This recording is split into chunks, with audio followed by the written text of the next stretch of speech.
ఒక ఊళ్ళో నలుగురు మిత్రులు ఉండేవారు. వాళ్ళ పేర్లు రామారావు, రాజబాబు, నారాయణ, శేషు. నలుగురు హై స్కూల్ చదువు పూర్తి చేశారు. ఎస్ఎస్సి ఎగ్జామ్స్ అయిపోయాక ఒక హోటల్కి వెళ్ళి టీ బ్రేక్ఫాస్ట్ చేద్దామని నిర్ణయించుకున్నారు. ఆదివారం రోజు సైకిల్ మీద హోటల్కి చేరుకున్నారు. వాళ్ళు నలుగురు మాట్లాడుకోవడం మొదలుపెట్టారు. 40 ఏళ్ల తర్వాత మళ్ళీ ఇదే తేదీన అంటే ఏప్రిల్ 4న ఉదయం 10 గంటలకు ఈ హోటల్లో కలుద్దాం అన్నాడు రామారావు. ఎందుకలా? అన్ని సంవత్సరాలు కలుసుకోకుండా ఉండడం ఎందుకు? ఎన్నాళ్ళు కలిసి తిరిగాం, కలిసి ఆడుకున్నాం, కలిసి గడిపాం. కనీసం 2-3 సంవత్సరాలకు ఒక్కసారైనా కలుసుకుంటే బాగుంటుంది కదా అన్నాడు రాజబాబు. అలా వద్దు, ఎవరి దారిన వాళ్ళు వెళ్ళిపోదాం. 40 సంవత్సరాల తర్వాత కలుసుకుంటే ఎవరు ఎలాంటి స్థాయికి చేరుకున్నామో ఒకరికొకరు చెప్పుకుంటే చాలా థ్రిల్గా అనిపిస్తుంది అన్నాడు నారాయణ. సరే, అలాగే చేద్దాం. అప్పటి వరకు మనమందరం చాలా కష్టపడాలి, మంచి స్థాయికి రావాలి. మనం మళ్ళీ కలిసిన రోజు మన స్థాయి గురించి గర్వంగా చెప్పుకునేలా ఉండాలి అన్నాడు శేషు. చివరికి ఈ ఆలోచన మిత్రులు నలుగురికి అంగీకారం అయింది. తమకు టీ బ్రేక్ఫాస్ట్ అందించిన వెయిటర్ నాగరాజు ఇదంతా వింటున్నాడు. అతను నెమ్మదిగా వాళ్ళ దగ్గరకు వచ్చి ఇలా అన్నాడు. నాది మీ వయసే. 40 సంవత్సరాల తర్వాత నేను ఎక్కడే ఉంటే కనుక మీ అందరి కోసం ఈ హోటల్లో వేచి ఉంటాను అన్నాడు. వాళ్ళు నవ్వుతూ సరే అన్నారు.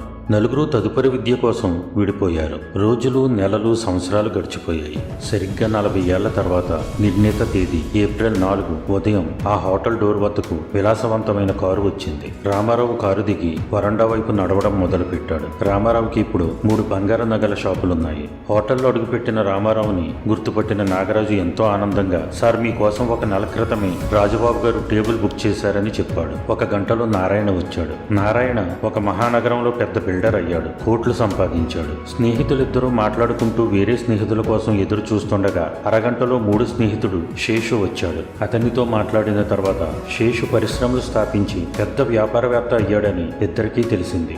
అందరూ ఆనందపడ్డారు. స్నేహితులు ముగ్గురి కళ్ళు పదే పదే డోర్ వైపు చూస్తున్నాయి. రాజబాబు ఎప్పుడు వస్తాడా అని. ముగ్గురు 40 ఏళ్ల తర్వాత కలుసుకోవడం వల్ల చాలా చాలా ఆనందంగా ఉన్నారు. గంటల తరబడి కబుర్లు చెప్పుకుంటూ జోక్స్ వేసుకుంటూ కాలక్షేపం చేసినా రాజబాబు రాలేదు. మనకి టేబుల్ కూడా బుక్ చేసి రాజబాబు రాకపోవడం చాలా బాధగా ఉంది. మనం నలుగురం కలుసుకుంటాం అనుకున్నాను, బాధగా అన్నాడు రామారావు. మనం చదువుకునే రోజుల్లో రాజబాబు వాళ్ళది చాలా పేద కుటుంబం. వాళ్ళ అమ్మ నాన్న కూలీ చేసి పెంచి వాడిని చదివించేవారు. బహుశా తన జీవితంలో ఏమీ సాధించలేకపోయి ఉండొచ్చు. అందుకే మన మీదున్న ప్రేమతో మనల్ని మాత్రమే కలిపి మన మధ్య తను కలవడం ఇష్టం లేక రాకపోయి ఉండొచ్చు. గతాన్ని గుర్తు చేసుకుంటూ బాధగా అన్నాడు నారాయణ. మనం మధ్య మధ్యలో కలుస్తూ ఉండకపోవడం వల్ల పెద్ద తప్పే చేశాము. కలిసుంటే వాడికి ఏమైనా సహాయం చేసి ఉండేవాళ్ళం అన్నాడు శేషు. ఇక చేసేదేమీ లేక మిత్రులు ముగ్గురు బయలుదేరడానికి సిద్ధపడి తమ బిల్ ఎంతైందో అడిగారు. బిల్లు అడిగిన వెంటనే ఆన్లైన్లో బిల్లు కట్టేసినట్టు ముగ్గురికి సమాధానం వచ్చింది. ముగ్గురు బయటికి వచ్చారు. అప్పటికి సమయం రాత్రి 8 గంటలైంది. సరిగ్గా అప్పుడే ఓ యువకుడు కారు దిగి బయలుదేరేందుకు సిద్ధమవుతున్న ముగ్గురు స్నేహితుల వద్దకు వచ్చి ఎదురుగా నిలుచున్నాడు. ఆ ముగ్గురు ఆ వ్యక్తిని చూస్తూ ఉండిపోయారు. వచ్చిన ఆ యువకుడు, నేను మీ స్నేహితుడు రాజబాబు గారి కొడుకు రామ్ కుమార్ని అంటూ చెప్పడం మొదలుపెట్టాడు.